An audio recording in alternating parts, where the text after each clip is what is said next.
তীব্র গরমের মধ্যে সুখবর দিল আবহাওয়া অফিস। মে মাসের 2 তারিখ থেকে দেশের উত্তর পূর্ব উত্তর দক্ষিণ অঞ্চলে বৃষ্টির সম্ভাবনা রয়েছে। সে সময় অনেকটা সহনীয় পর্যায়ে চলে আসবে তাপমাত্রা। তবে চলমান তাপদাহ অব্যাহত থাকবে আরও 2 থেকে 3 দিন। সকালে এসব তথ্য জানান আবহাওয়াবিদ বজলুর রশিদ। এদিকে চুয়াডাঙ্গায় অতি তীব্র তাপদাহে বিপর্যস্ত হয়ে পড়েছে জনজীবন। ভ্যাপসা গরমে অস্বস্তি বেড়েছে কয়েক গুণ। বিকেল 3টায় জেলার সর্বোচ্চ তাপমাত্রা 42.7 ডিগ্রি সেলসিয়াস রেকর্ড করা হয়েছে আবহাওয়া অফিস থেকে।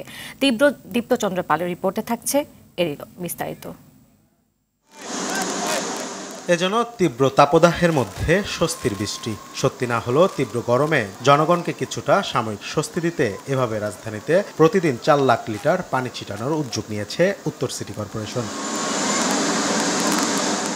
আগারগাঁওয়ে পানি ছিটানোর এই কার্যক্রম উদ্বোধন শেষে মেয়র আতিকুল ইসলাম জানান, হিট অফিসারের পরামর্শে ওয়াটার স্প্রে বা কৃত্রিম বৃষ্টি ছিটানো হচ্ছে। প্রতিদিন সকাল 11টা থেকে বিকেল 4টা পর্যন্ত এভাবে পানি ছিটানো হবে। জলাধার কোন সাহসে তারা ভরে। আসুন, এই গরমের মধ্যে আজকে নগরবাসী কষ্ট পাচ্ছে।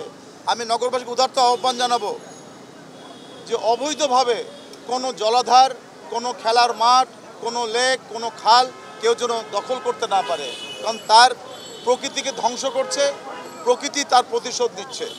সানবিট সব দিবে সামাল। সানবিট ম্যাজিক প্রেস ডিশওয়াশিং এর মাথা ঘোরানো সলিউশন। এদিকে গরমজনিত নানা রোগে আক্রান্ত হয়ে হাসপাতালে বেড়েছে রোগীর চাপ।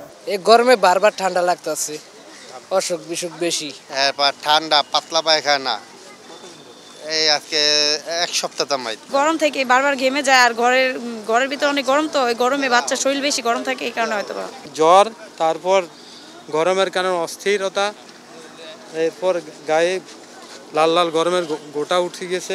আবহাওয়া অফিস জানিয়েছে, মে মাসের 2 থেকে 3 তারিখে ময়মনসিংহ, ঢাকা, সিলেট ও চট্টগ্রামে বৃষ্টি হবে। ধীরে ধীরে দেশের প্রতিটি স্থানে 6 তারিখ পর্যন্ত বৃষ্টিপাত হবে। চলমান তাপদাহ যেটা চলছে, এটা হয়তো আগামী আরও 2 থেকে 3 দিন এটা কন্টিনিউ করবে। 2 তারিখ থেকে কিছু কিছু বৃষ্টি বেড়ে যাবে, বিশেষ করে আপনার ময়মনসিংহ, সিলেট, ঢাকা এবং চট্টগ্রাম এইসব জায়গায় 2 থেকে 3 তারিখের মধ্যে অনেক জায়গায় বৃষ্টির সম্ভাবনা রয়েছে এবং এটা গ্র্যাজুয়ালি হয়তো বেড়ে যাবে।